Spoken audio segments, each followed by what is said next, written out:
영하 40도의 극한 환경, 라플란드의 설원에서 벌어진 믿기 힘든 이야기가 전 세계 SNS를 뜨겁게 달구고 있습니다. 런던의 한 응급의학과 전문의가 남긴 게시물이 단 하루 만에 100만 뷰를 돌파했습니다. 라플란드의 기적으로 불리는 이 사건의 중심에는 평범한 관광객으로 보이던 2명의 한국인이 있었다고 합니다. 처음에는 그저 조용한 동양인 관광객이었습니다. 하지만 그들의 정체가 드러난 순간 모든 것이 달라졌죠. 현장에 있었던 목격자들의 증언에 따르면 당시 상황은 단순한 구조사건 이상의 무언가가 있었다고 합니다. 특히 일본의 한 유명 기업 임원은 SNS를 통해 그들이 보여준 놀라운 능력과 정신은 제가 알던 모든 편견을 완전히 바꿔놓았다는 충격적인 소감을 남겼습니다. 도대체 그날 설원에서 무슨 일이 있었던 걸까요? 그리고 이 사건 이후 그 일본의 한 유명 기업 임원은 왜 다시 한번 화제의 중심에 서게 된 걸까요? 지금부터 전해드릴 이야기는 라플란드의 얼어붙은 설원에서 시작된 믿기 힘든 실화입니다. 시청하기 전에 좋아요와 구독 부탁드립니다. 안녕하세요. 런던에서 응급의학과 의사로 일하고 있는 앨리슨이라고 합니다. 최근 SNS에서 화제가 되었던 라플란드 한국인 영웅담의 진실을 밝히고자 이 글을 씁니다. 많은 분들이 이 이야기의 진위 여부를 궁금해하시는 것 같더군요. 네, 그 이야기는 사실입니다. 그리고 저는 그 현장에 있었던 사람 중 한 명입니다. 그날의 일을 아직도 잊을 수가 없습니다. 평범한 관광객처럼 보이던 그들의 정체가 드러난 순간 모든 것이 달라졌습니다. 이제 그날 있었던 모든 일을 처음으로 공개하려고 합니다. 아마 많은 분들이 이 이야기를 믿기 어려워하실 것 같네요. 하지만 이 이야기는 100% 실화입니다. 그리고 제 인생을 완전히 바꿔놓은 기적 같은 일이었습니다. 코드 블루, 코드 블루. 날카로운 경보음이 병원 복도를 가득 메웠습니다. 저는 순식간에 자리에서 일어나 응급실로 달려갔습니다. 런던 중심가에 위치한 세인트 메리 종합병원의 응급의학과 전문의로서 이런 상황은 이제 너무나 익숙했죠. 하지만 오늘따라 발걸음이 무거웠습니다. 며칠째 이어진 당직으로 몸과 마음이 지쳐 있었거든요. 다발성 외상 환자입니다. 20대 후반 여성, 횡단보도 교통사고, 의식불명, 심한 뇌출혈이 의심됩니다. 구급대원들이 현장에서 심폐소생술을 2번이나 시행했다고 합니다. 응급실에 들어서자마자 의료진들의 긴박한 목소리가 들려왔습니다. 혈압 80에 50, 맥박 120. 좋지 않은 수치였습니다. 환자의 얼굴은 창백했고 복부 전체가 팽만되어 있었죠. 뇌출혈이 심각한 상황이었습니다. 환자의 옷은 피로 흥건했고 머리카락은 아직 젖어 있었습니다. 비가 오는 날이었거든요. 잠시 망설임이 찾아왔습니다. 최근 들어 자주 느끼는 감정이었죠. 7년차 응급의학 전문의로서 이런 감정을 느낀다는 게 부끄러웠습니다. 하지만 지난 6개월간 연이은 환자들의 죽음이 제 자신감을 갉아먹고 있었거든요. 앨리슨 선생님, 환자 상태가 급격히 나빠지고 있습니다. 간호사의 다급한 외침에 정신을 차렸습니다. 지금은 망설일 때가 아니었죠. CT 준비하세요. 수술실도 즉시 준비해주세요. O형 혈액심 유닛 준비하고 중환자실에도 연락해주세요. 제 지시에 따라 의료진들이 신속하게 움직였습니다. CT 결과는 최악이었습니다. 간 파열과 심각한 복강 내 출혈, 즉시 수술이 필요한 상황이었죠. 수술실로 향하는 동안 환자의 가방에서 떨어진 사진 한 장이 눈에 들어왔습니다. 웨딩드레스를 입어보는 모습이었어요. 가슴이 철렁 내려앉았습니다. 앨리슨, 힘내요. 당신이라면 할 수 있어요. 동료 간호사 사라의 격려가 들려왔지만 왠지 모를 불안감이 저를 엄습했습니다. 수술복으로 갈아입으면서도 손이 떨렸습니다. 거울 속의 제 모습이 낯설게 느껴졌죠. 언제부터 이렇게 자신감을 잃어버린 걸까요? 수술은 8시간이나 계속되었습니다. 저는 온 신경을 집중해 출혈 부위를 찾아 지혈하고 손상된 장기를 복구했습니다. 간호사들은 계속해서 거즈를 교체했고 마취과 의사는 환자의 활력 징후를 예리하게 관찰했죠. 하지만 환자의 상태는 나아지지 않았습니다. 혈압이 떨어지고 있습니다. 맥박이 불규칙해졌어요. 산소 포화도가 급격히 떨어지고 있습니다. 경고음이 울려 퍼졌습니다. 심장이 멎었고 즉시 심폐소생술을 시작했죠. 저는 필사적으로 심장 마사지를 했습니다. 땀이 눈으로 흘러들어와 시야를 가렸지만 멈출 수는 없었습니다. 충전 200, 제세동기 준비. 다시 한번 300으로 올려요. 에피네프린 준비. 하지만 모든 노력이 물거품이 되었습니다. 끝내 환자의 심장은 다시 뛰지 않았습니다. 시계는 새벽 3시 27분을 가리키고 있었죠.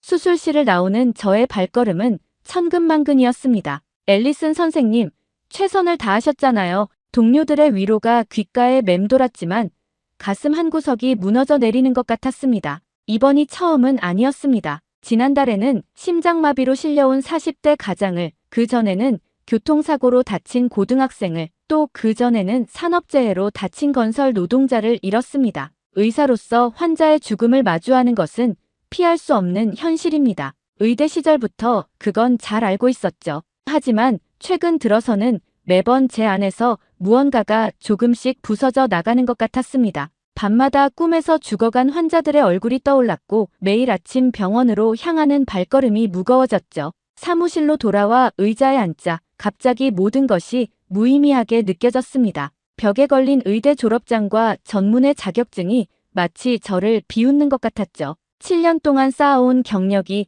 수많은 밤샘 당직이, 끝없는 응급실에서의 사투가, 그동안의 모든 노력이 허상처럼 느껴졌습니다. 책상 위에는 아직 처리하지 못한 차트들이 산처럼 쌓여 있었습니다. 매일 반복되는 일상이었죠. 새벽의 응급실은 이상하리만치 조용했습니다. 창밖으로 보이는 런던의 밤거리는 비에 젖어 있었고 가로등 불빛이 무릉덩이에 깨어진 거울처럼 반사되고 있었죠. 더 이상은 못하겠어. 목소리가 떨렸습니다. 눈물이 볼을 타고 흘러내렸죠. 저는 책상 서랍을 열어 오래전부터 준비해두었던 사직서를 꺼냈습니다. 그때 휴대폰이 울렸습니다. 병원 상담센터에서 정기적으로 진행하는 의료진 심리 상담 알림이었죠. 하지만 전 이미 그런 상담으로는 부족하다는 걸 알고 있었습니다. 제게 필요한 건 단순한 휴식이 아닌 완전한 단절과 새로운 시작이었으니까요.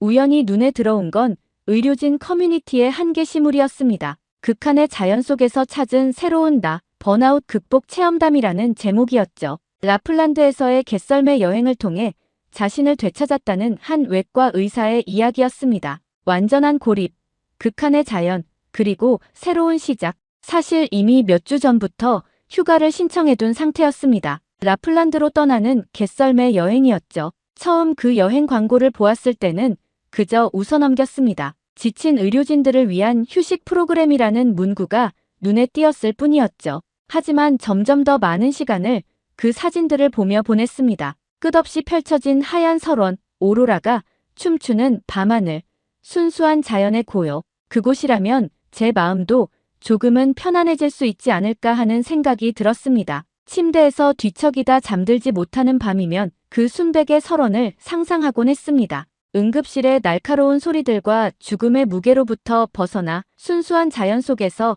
잠시나마 평화를 찾을 수 있지 않을까 하는 희망이 생겼죠. 다음 날 아침, 떨리는 마음으로 병원장실 문을 두드렸습니다. 앨리슨, 자네가 우리 병원 최고의 응급의학과 의사 중 한 명이라는 걸 알고 있네. 하지만 자네의 결정을 존중하지. 휴식이 필요하다면 그렇게 하게. 마이클 병원장의 목소리에는 따뜻함이 묻어 있었습니다. 그는 제 어깨를 토닥이며 말을 이었죠. 언제든 돌아오게나. 우리는 자네를 기다리고 있을 테니. 자네 같은 의사는 찾기 힘들어. 사무실을 정리하면서 책상 위에 놓인 사진 한 장을 발견했습니다. 제가 처음 이곳에 부임했을 때 찍은 사진이었죠. 환한 미소를 띤 채 희망에 가득 차 있던 그때의 제 모습이 새삼 낯설게 느껴졌습니다. 그때의 저는 세상을 바꿀 수 있다고 믿었습니다. 모든 환자를 살릴 수 있다고 생각했죠. 동료들과 작별 인사를 나누는 것은 생각보다 힘들었습니다. 특히 응급실 간호사들과 헤어질 때는 눈물이 났죠.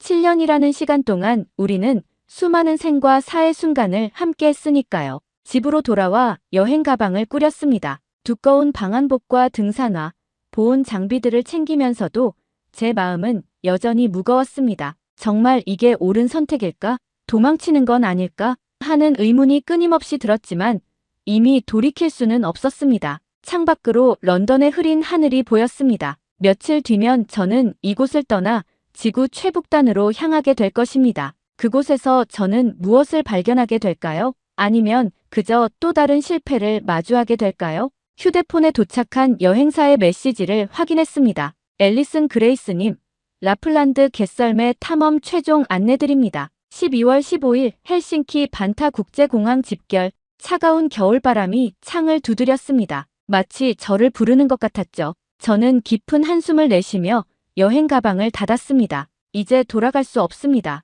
더 이상은 도망칠 수도 없습니다. 이것이 제가 선택한 마지막 기회였으니까요. 런던의 복잡한 거리를 내려다보며 마지막 결심을 했습니다. 이번 여행에서 저는 반드시 새로운 자신을 찾아야만 했습니다. 헬싱키 반타 국제공항은 이른 아침부터 분주했습니다. 창밖으로는 하얀 눈이 끊임없이 내리고 있었죠. 런던에서 밤샘 비행을 마치고 도착한 저는 피곤했지만 이상하게도 마음은 한결 가벼워진 것 같았습니다. 앨리슨 그레이스 씨이신가요? 뒤에서 들려온 우렁찬 목소리에 고개를 돌렸습니다. 건장한 체격의 중년 남성이 밝은 미소를 지으며 서 있었죠. 네, 맞습니다만 안녕하세요. 저는 마르쿠스 라이코넨입니다. 이번 라플란드 갯썰매 투어의 책임 가이드죠. 20년째 이 일을 하고 있습니다. 마르쿠스의 눈가에는 주름이 깊게 패여 있었고 그의 목소리에는 경험에서 우러나오는 자신감이 묻어났습니다. 자, 이쪽으로 와주시면 감사하겠습니다.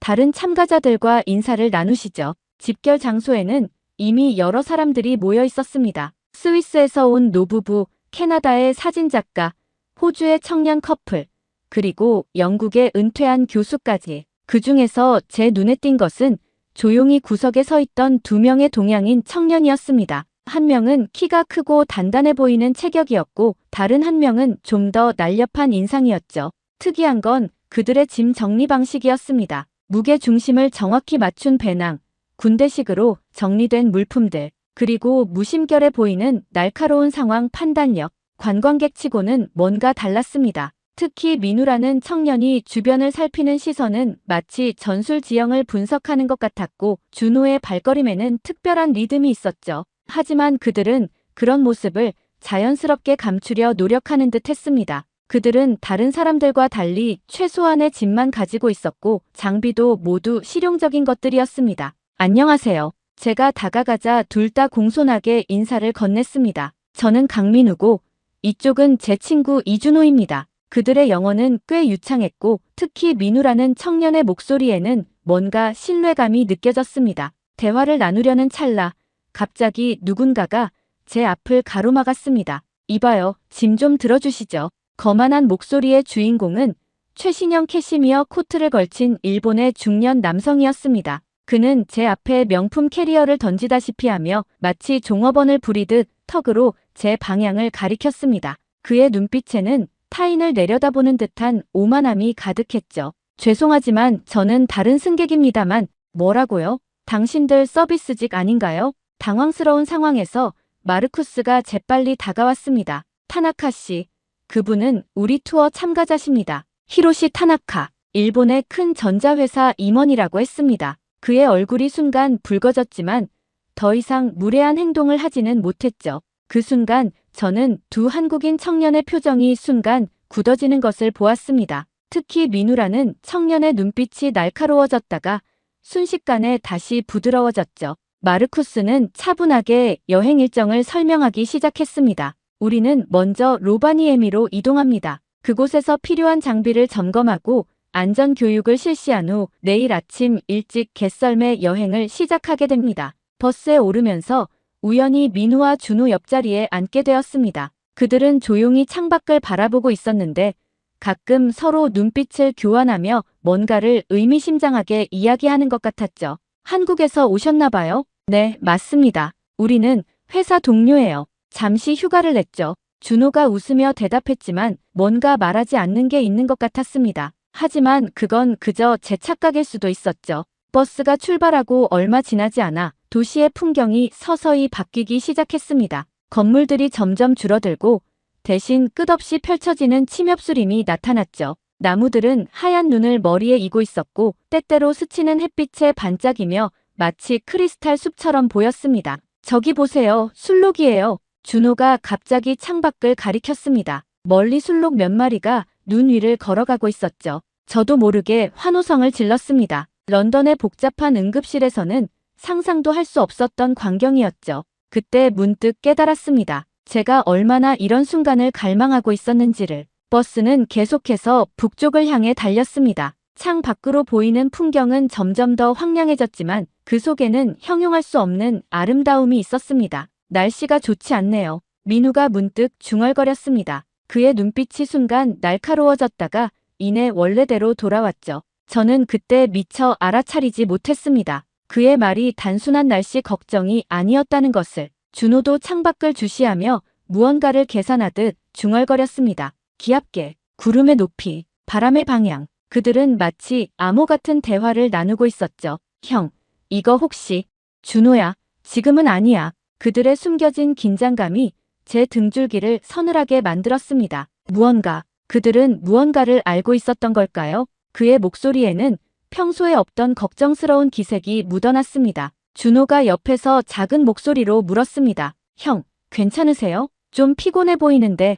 민우는 잠시 망설이다가 조용히 답했습니다. 사실 어젯밤부터 계속 날씨가 걱정돼서 잠을 못 잤어. 그의 목소리에는 약간의 걱정이 묻어 있었죠. 저는 그때 그가 하늘을 보며 미간을 찌푸리는 모습이 마치 무언가를 예감하는 것처럼 보였다는 걸 나중에서야 깨달았습니다. 걱정 마세요. 제가 20년 동안 이 길을 다녀왔으니까요. 마르쿠스가 자신있게 말했습니다. 하지만 민우의 표정은 여전히 진지했죠. 마르쿠스 씨, 혹시 기상 예보는 확인해 보셨나요? 물론이죠. 약간의 눈이 예상되지만 큰 문제는 없을 겁니다. 민우는 더 이상 아무 말도 하지 않았습니다. 대신 준호와 눈빛을 교환하더니 조용히 무언가를 메모하기 시작했죠. 그때는 그게 별것 아닌 것처럼 보였지만 나중에 그 메모가 얼마나 중요한 것이었는지 알게 되었습니다. 잠시 눈을 감았다 뜨니 해가 조금씩 기울기 시작했습니다.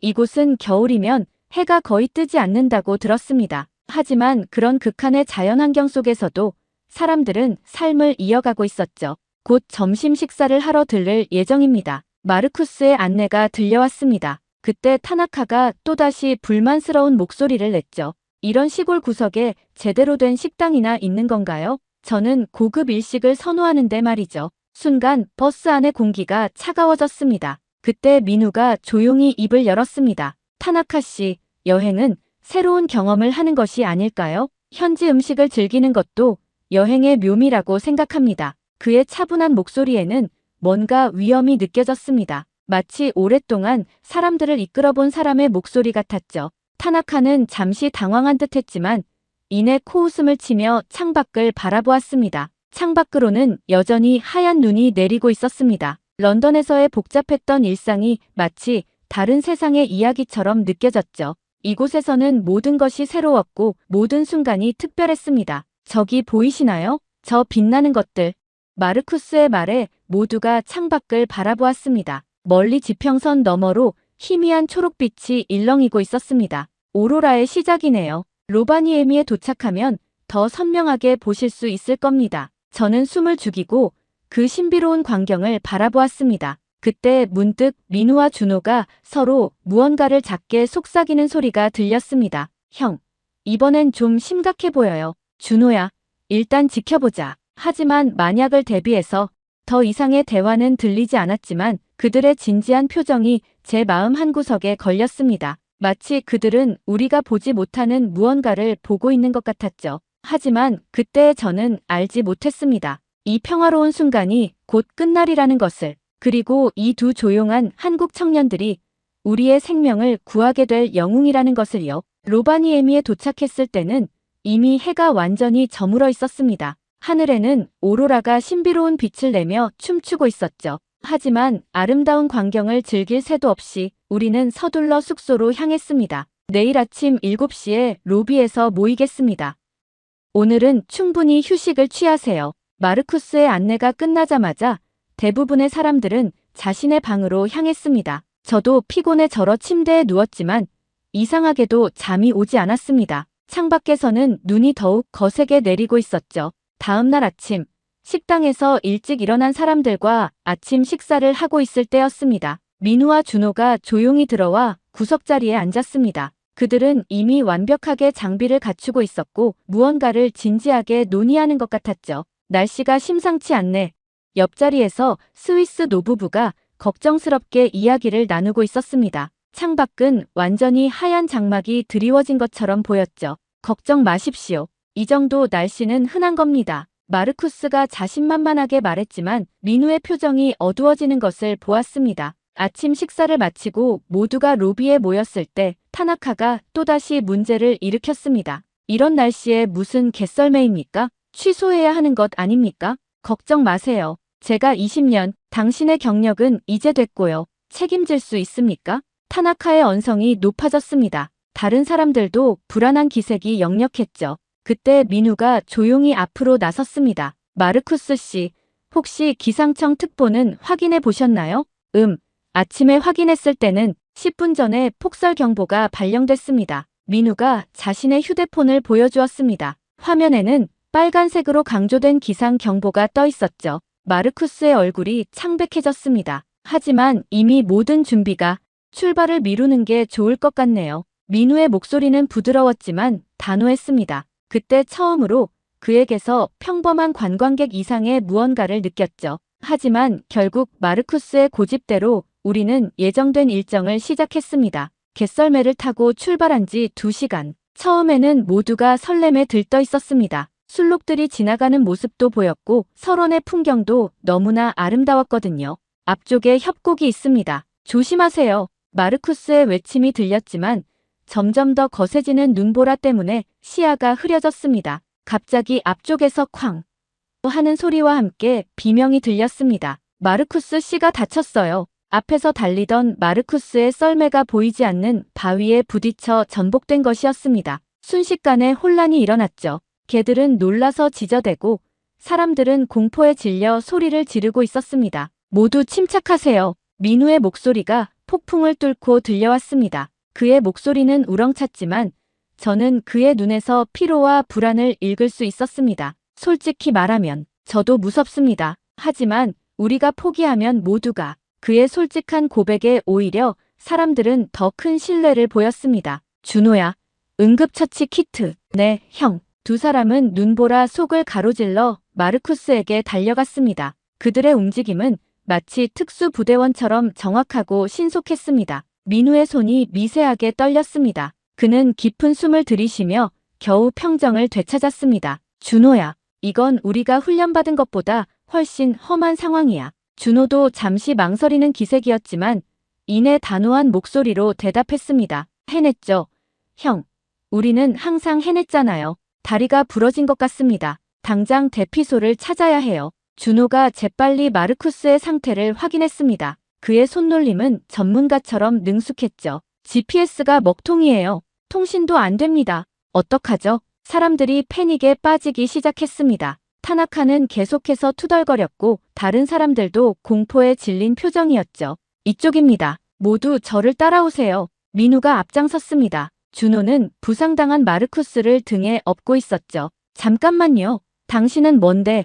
타나카가 따지듯 말했지만 민우의 다음 말에 모두가 얼어붙었습니다. 저는 대한민국 해군 특수전전단 UDT실 출신 강민우입니다. 이 준호도 같은 부대 출신이고요. 지금은 설명할 시간이 없습니다. 살고 싶으시다면 저희를 따라오세요. 순간 모든 사람들의 표정이 바뀌었습니다. 특히 타나카의 얼굴에는 믿을 수 없다는 표정이 역력했죠. 약 2km 전방에 비상 대피소가 있습니다. 이 좌표는 제가 어제 확인해둔 거예요. 민우는 주머니에서 작은 나침반을 꺼내들었습니다. 모두 일렬로 서세요. 준호와 제가 앞뒤를 책임지겠습니다. 절대 대열을 이탈하지 마세요. 그의 목소리에는 이제 더 이상 평범한 관광객의 모습은 찾아볼 수 없었습니다. 그것은 수많은 훈련과 실전 경험을 통해 다져진 지휘관의 목소리였죠. 우리는 눈보라 속을 걸었습니다. 발 아래로 눈이 푹푹 빠졌고 매서운 바람이 얼굴을 핥히었습니다. 하지만 이상하게도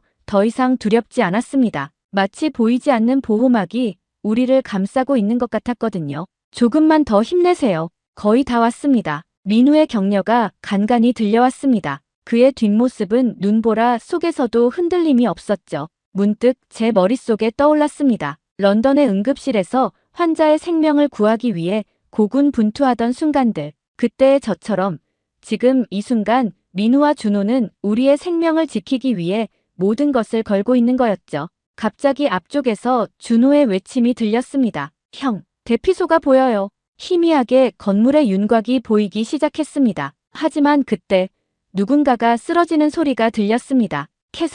캐서린이 쓰러졌어요. 스위스에서 온 노부부 중 할머니가 쓰러진 것이었습니다. 순식간에 민우가 달려갔지만 바람이 더욱 거세졌습니다. 체온이 많이 떨어졌습니다. 더 이상 지체할 시간이 없어요. 민우는 주저하지 않고 캐서린을 업었습니다. 놀랍게도 그의 움직임은 전혀 흐트러짐이 없었죠. 준호는 여전히 마르쿠스를 부축한 채 대열의 맨 뒤에서 우리를 지키고 있었습니다. 마침내 대피소에 도착했을 때 모두가 탈진 상태였습니다. 하지만 민우와 준호는 달랐습니다. 그들은 즉시 행동에 들어갔죠. 준호야, 난방부터 확인해. 알겠습니다. 두 사람의 움직임은 마치 오랜 시간 함께 임무를 수행해온 전우 같았습니다. 민우는 재빨리 모두를 자리 잡게 하고 준호는 전문적인 손놀림으로 부상자들을 살폈죠. 닥터 그레이스, 이쪽을 도와주시겠습니까? 준호의 부름에 저는 반사적으로 달려갔습니다. 그가 제가 의사라는 걸 어떻게 알았는지는 모르겠지만 지금은 그런 걸 따질 때가 아니었죠.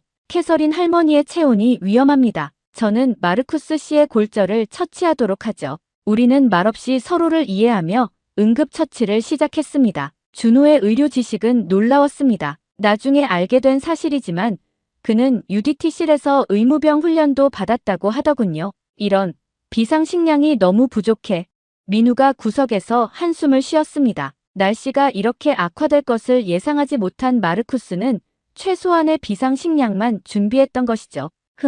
이런 상황에서 우리더러 어떻게 하라는 겁니까? 타나카가 또다시 불평을 시작했습니다. 하지만 이번에는 달랐습니다. 타나카 씨, 민우가 그를 똑바로 쳐다보았습니다. 그 눈빛에는 단순한 관광객이 아닌 수많은 위기를 극복해온 군인의 위엄이 서려 있었죠. 우리는 지금 생존이 걸린 상황입니다. 서로를 믿고 협력하는 것만이 살아남는 길이에요. 타나카는 처음으로 할 말을 잃은 듯 했습니다. 민우는 계속해서 말을 이었죠. 제가 UDT실에서 배운 것이 있다면 그것은 바로 팀워크의 중요성입니다.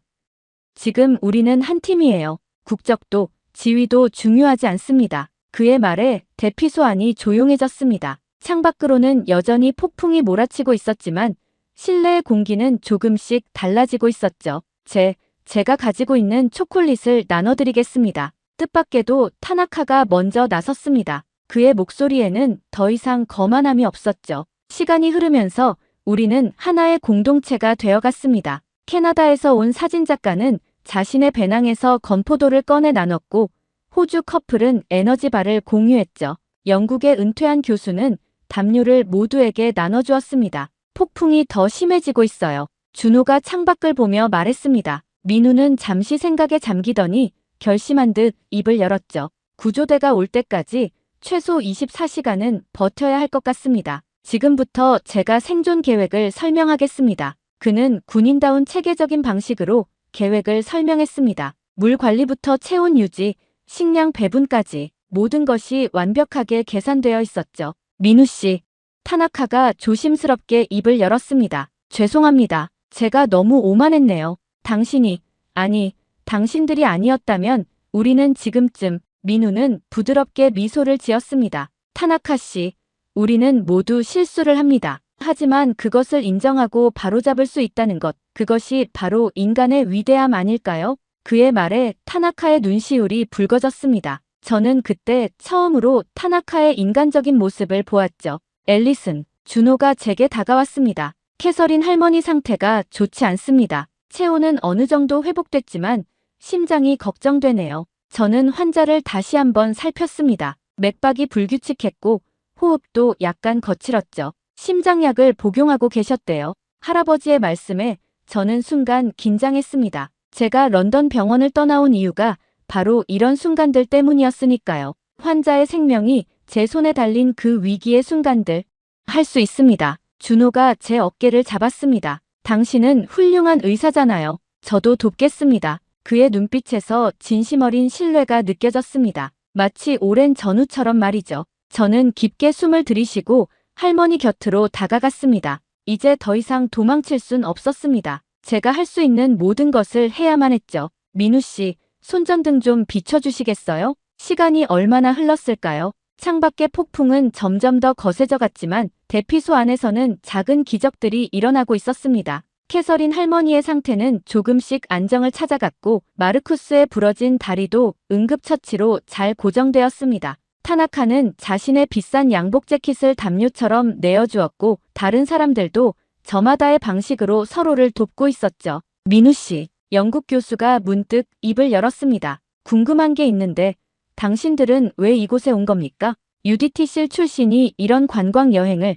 민우는 잠시 망설이더니 답했습니다. 사실 우리는 극지 생존 훈련을 위해 왔습니다. 은퇴 후에도 민간인 구조 활동을 하고 있거든요. 이번 여행은 일종의 현장 학습이었죠. 그의 말에 모두가 감탄했습니다. 그들은 단순한 관광객이 아닌 끊임없이 자신을 단련하고 타인을 돕기 위해 노력하는 사람들이었던 거죠. 밤이 깊어갔습니다. 창밖의 폭풍은 여전했지만 대피소 안은 이상하리만치 평화로웠습니다. 우리는 서로 의지하며 이 위기를 견뎌내고 있었죠. 모두 편히 쉬세요. 준호와 제가 교대로 보초를 서겠습니다. 민우의 말에 사람들은 조금씩 눈을 붙이기 시작했습니다. 저는 캐서린 할머니의 상태를 마지막으로 확인하고 벽에 기대앉았죠. 수고하셨습니다, 닥터. 준호가 따뜻한 물을 건네주었습니다. 고마워요. 당신들이 아니었다면 저는 아마 우리는 서로를 돕기 위해 존재하는 거잖아요. 그게 의사든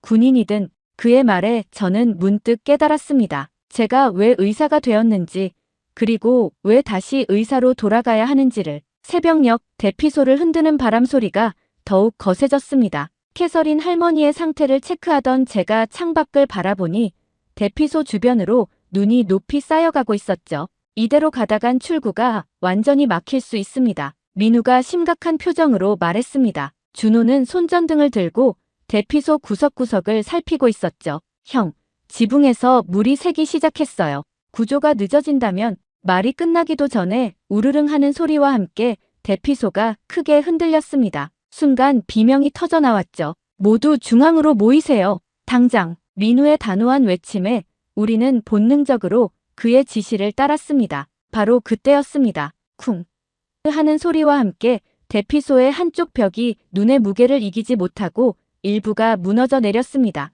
이러다 모두 죽는 건가요? 살려주세요. 누군가가 패닉에 빠져 소리를 질렀습니다. 차가운 바람이 대피소 안으로 거세게 불어닥쳤죠. 아직 포기하기엔 이릅니다. 민우가 준호와 눈빛을 교환했습니다. 마치 텔레파시라도 통하는 것처럼 두 사람은 즉시 움직이기 시작했죠. 앨리슨, 환자들을 부탁합니다. 타나카 씨, 당신은 저를 도와주시겠습니까? 민우의 부름에 타나카가 망설임 없이 일어섰습니다. 그의 눈빛은 더 이상 오만하지 않았죠. 무엇을 도와드릴까요? 우리는 저 벽을 임시로라도 막아야 합니다. 준호는 통신 장비를 수리해보겠다고 하니 우리가 최대한 시간을 벌어야 해요. 민우는 재빨리 대피소 안의 물품들을 파악했습니다. 그리고는 마치 작전을 지시하듯 명확하게 각자의 역할을 나눴죠. 교수님, 혹시 매듭을 다룰 줄 아시나요? 등산 동호회 활동을 오래 했답니다. 좋습니다. 그럼 이 로프로 저 선반들을 고정시켜주세요.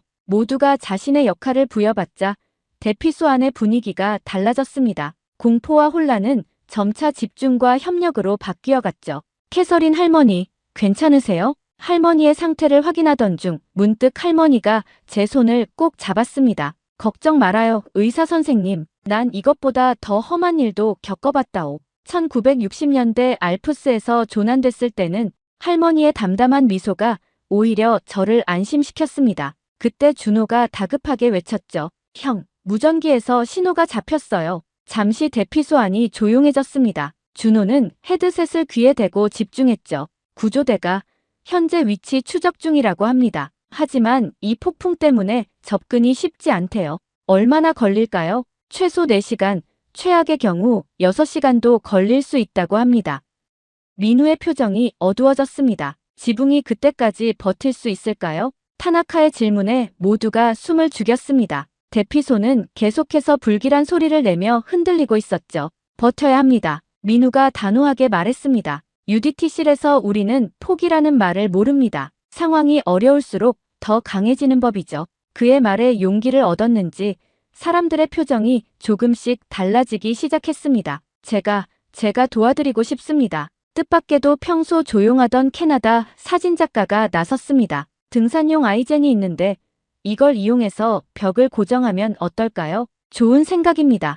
우리는 마치 하나의 군대처럼 움직이기 시작했습니다. 민우와 준호의 지휘 아래 모두가 자신의 역할을 완벽하게 수행했죠. 호주에서 온 커플은 체육교사라며 로프 작업을 도왔고 영국 교수는 놀라운 매듭 실력을 보여주었습니다. 타나카는 자신의 고급 양복을 망설임 없이 찢어 틈새를 막았죠. 이제 곧 새벽이 밝아올 거예요. 준호가 시계를 보며 말했습니다. 밤새 한숨도 자지 못했지만 이상하게도 피곤하지 않았습니다. 오히려 강한 연대감이 우리를 깨어있게 했죠. 민우 씨, 타나카가 조심스럽게 말을 꺼냈습니다. 처음 뵈었을 때 전 너무나 오만했습니다. 하지만 지금은 당신들이 진정한 영웅이라는 걸 알겠습니다. 민우는 부드럽게 미소 지었습니다. 영웅이라뇨? 우리는 그저 우리가 받은 훈련을 실천했을 뿐입니다. 그리고 그때였습니다. 먼 거리에서 희미하게 헬리콥터 소리가 들려왔습니다. 구조대다. 환호성이 터져 나왔습니다. 하지만 민우의 표정은 여전히 긴장되어 있었죠. 아직 끝난 게 아닙니다. 이 상황에서 헬리콥터가 착륙하긴 힘들 거예요. 그의 말이 맞았습니다. 폭풍은 여전했고 대피소 주변은 깊은 눈에 파묻혀 있었죠. 준호야, 구조 신호를 준비하자. 두 사람은 재빨리 움직였습니다. 비상용 발염 신호를 꺼내들고 무너진 벽 틈새로 나가려는 순간 또다시 불길한 소리가 들렸습니다. 우두둑, 지붕이 무너진다. 순간 민우가 큰 소리로 외쳤습니다. 모두 벽 쪽으로. 준호야, 오른쪽을 맡아. 그들은 반사적으로 움직였습니다. 민우와 준호는 각자 지붕을 떠받치고 있는 기둥을 붙잡았죠. 마치 전우의 목숨을 지키기 위해 수류탄을 막아선 군인처럼 그들은 무너지는 지붕 아래 자신의 몸을 던진 것입니다. 우리를 믿으세요. 절대 포기하지 마세요. 민우의 외침이 폭풍 소리를 뚫고 울려 퍼졌습니다. 그의 팔뚝에 핏줄이 터질 듯 솟아올랐지만 눈빛만은 여전히 흔들림이 없었죠. 바로 그때 천장이 뚫리며 밝은 빛이 쏟아져 들어왔습니다. 구조 헬리콥터에서 내려온 구조대원이 우리를 향해 손을 뻗고 있었죠. 여기는 구조대. 모두 무사하신가요? 마침내 우리는 구조되었습니다. 하지만 그날의 진정한 영웅은 구조대가 아니었습니다. 바로 우리와 함께 있던 두 명의 평범한 듯 비범했던 한국의 젊은이들이었죠. 그들은 자신들의 한계에 도전하며 우리 모두의 생명을 지켜냈으니까요. 헬리콥터에 오르며 뒤돌아보니 민우와 준호가 나란히 서서 손을 흔들고 있었습니다. 그들의 모습은 마치 오랜 전우처럼 당당하고 의연해 보였죠. 고맙습니다. 정말 고맙습니다. 타나카가 눈물을 흘리며 말했습니다. 그의 목소리에는 더 이상 오만함이 없었고 대신 진심 어린 감사와 존경이 담겨 있었죠. 저는 문득 깨달았습니다. 위기의 순간에 진정한 영웅은 화려한 말이나 지위가 아닌 묵묵히 자신의 책임을 다하는 사람이라는 것을, 그리고 그것은 제가 의사로서 돌아가야 할 이유이기도 했습니다. 로바니에미 종합병원의 병실에서 저는 창밖을 바라보고 있었습니다. 폭풍은 잦아들었고 하늘은 맑았죠. 마치 악몽 같았던 그 시간이 거짓말처럼 느껴졌습니다. 닥터 그레이스, 문을 두드리는 소리와 함께 민우와 준호가 들어왔습니다. 이제는 군복 같은 단정한 차림이었지만 여전히 그들에게서는 특별한 위험이 느껴졌죠. 캐서린 할머니는 어떠신가요? 상태가 많이 좋아지셨어요. 의사 선생님께서 내일이면 퇴원하실 수 있을 거라고 하셨죠. 그때 병실 문이 다시 열렸습니다. 타나카였습니다. 실례합니다. 민우 씨, 준호 씨. 타나카의 모습은 완전히 달라져 있었습니다. 더 이상 거만한 사업가가 아닌 한 명의 겸손한 인간으로 서 있었죠. BBC와 CNN에서 취재 요청이 왔습니다. 당신들의 영웅적인 행동을 전 세계에 알리고 싶다고. 민우가 고개를 저었습니다. 사양하겠습니다. 우리는 그저 우리가 받은 훈련을 실천했을 뿐입니다. 대한민국 해군 특수전전단에서는 이게 당연한 일이니까요. 하지만 타나카가 격앙된 목소리로 말했습니다. 세상이 알아야 합니다. 당신들이, 아니, 대한민국의 군인들이 얼마나 대단한지를. 저는 평생 살아오면서 이렇게 완벽한 프로페셔널리즘을 본 적이 없습니다. 타나카의 눈시울이 붉어졌습니다. 제가 얼마나 부끄러운 편견을 가지고 있었는지 당신들은 그것을 행동으로 완전히 뒤엎어버리셨습니다. 대한민국이라는 나라가 이렇게 훌륭한 젊은이들을 키워내다니 그때였습니다. 캐서린 할머니가 탄 휠체어를 밀고 그녀의 남편이 병실로 들어왔습니다. 우리도 할 말이 있습니다. 할아버지의 목소리가 떨렸습니다. 우리는 평생 전 세계를 여행하며 살았습니다. 하지만 이런 경험은 처음입니다. 민우 씨와 준호 씨, 당신들은 단순한 영웅이 아닙니다. 당신들은 인류애가 무엇인지 보여준 진정한 스승입니다. 할머니가 이어 말했습니다. 손주들에게 들려줄 이야기가 생겼네요. 대한민국의 젊은이들이 어떻게 우리의 생명을 구했는지, 그들이 얼마나 용감하고 헌신적이었는지. 병실 안이 조용해졌습니다. 창밖에서는 눈이 반짝이며 내리고 있었죠. 민우 씨, 제가 입을 열었습니다. 당신들 덕분에 저는 다시 의사로 돌아갈 용기를 얻었습니다. 위기의 순간에 누군가의 생명을 지킨다는 것, 그것이 얼마나 가치 있는 일인지 당신들이 가르쳐 주셨으니까요. 민우와 준호는 겸손하게 미소 지었습니다. 앨리슨, 우리는 서로 다른 방식으로 같은 일을 하고 있는 거예요. 당신은 응급실에서, 우리는 현장에서 모두 누군가의 생명을 지키는 일이죠. 그들의 말에 깊은 감동을 받았습니다. 문득 런던의 응급실이 그리워졌죠. 일주일 후, 저는 런던으로 돌아가는 비행기에 몸을 실었습니다. 공항에는 모두가 나와 있었죠. 특히 타나카의 변화는 놀라웠습니다. 그는 이제 한국에 대한 애정을 숨기지 않았죠. 다음 달에 서울에 새로운 지사를 설립하기로 했습니다. 대한민국의 젊은이들과 함께 일하고 싶어요. 그들에게서 배울 것이 너무나 많거든요. 떠나기 전 민우가 제게 마지막 인사를 건넸습니다. 런던으로 돌아가시면 자신을 믿으세요. 당신은 충분히 강합니다. 준호도 따뜻하게 미소 지었습니다. 그리고 힘들 때면 생각하세요. 저 라플란드의 설원에서 우리가 함께했던 순간들을, 그때 우리가 보여준 협력과 신뢰를. 비행기에 오르며 뒤를 돌아보니 모두가 손을 흔들고 있었습니다. 특히 민우와 준호의 모습이 눈에 들어왔죠. 그들은 여전히 당당하고 의연했습니다. 마치 대한민국이라는 나라 자체를 상징하는 것처럼 말입니다. 런던의 병원으로 돌아온 지 한 달. 저는 다시 응급실에서 일하고 있습니다. 이제는 더 이상 두렵지 않습니다. 위기의 순간이 찾아올 때면 저는 항상 그들을 떠올립니다. 끝없는 훈련으로 자신을 단련하고 위험한 순간에도 미소를 잃지 않았던 그들을, 완벽한 팀워크로 모두의 생명을 지켜냈던 그들을, 그리고 그 모든 것을 당연하다는 듯 겸손하게 받아들였던 그들을. 때로는 응급실에 한국인 환자가 찾아옵니다. 그럴 때면 저는 특별한 친근감을 느끼죠. 그들의 눈빛에서 민우와 준호가 보여줬던 것과 같은 강인함과 따뜻함을 발견하기 때문입니다. 얼마 전에는 반가운 소식이 들려왔습니다. 민우와 준호가 설립한 급지 생존 훈련센터가 전 세계의 주목을 받고 있다고 하더군요. 그들의 교육 방식이 너무나 완벽하고 체계적이라고. 타나카는 자신의 회사 직원들을 정기적으로 그곳에 보내고 있다고 합니다. 이제는 실력과 인성을 모두 갖춘 대한민국의 젊은이들에게서 배워야 할 때라고 그가 말했다죠. 창밖으로 런던의 밤거리가 보입니다. 응급실의 붉은 불빛이 어둠을 가르고 있죠. 이제 저는 압니다. 제가 해야 할 일이 무엇인지, 그리고 어떻게 해야 하는지를. 그들이 보여준 것처럼 묵묵히, 그리고 자부심을 가지고. 그것이 바로 제가 라플란드의 설원에서 배워온 가장 큰 교훈입니다. 저의 이야기는 여기까지입니다. 1년이 지난 지금도 그날의 일을 떠올리면 가슴이 뭉클해집니다. 두 한국인 청년의 용기와 헌신이 보여준 진정한 영웅의 모습은 아마 제 평생 잊지 못할 것 같습니다.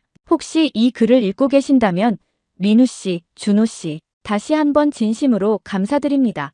그리고 많은 분들이 타나카 씨의 근황을 물어보시는데요. 안타까운 소식을 전해야 할 것 같습니다. 타나카 씨는 한국의 우수한 인재들과 함께 일하고 싶다며 한국지사 설립을 강력히 추진했지만 너무 보수적인 일본 본사에서 한국은 위험하다며 완강히 반대했다고 합니다. 특히 일본 측은 최근 반도체 소재 수출 규제와 관련해 한국과의 거래는 신뢰할 수 없다는 터무니없는 이유를 들며 타나카 씨의 제안을 일방적으로 기각했다고 하네요. 타나카 씨는 저에게 보낸 이메일에서 제가 라플란드에서 직접 경험한 한국인들의 뛰어난 능력과 인성을 본사가 이해하지 못해 너무나 안타깝다며 깊은 유감을 표명했습니다. 그는 여전히 한국 진출의 꿈을 포기하지 않고 있지만 일본 본사의 완고한 태도로 인해 현재로서는 진정이 어려운 상황이라고 합니다. 좋아요와 구독 부탁드리고 여러분들의 생각과 느낌을 댓글로 남겨주시면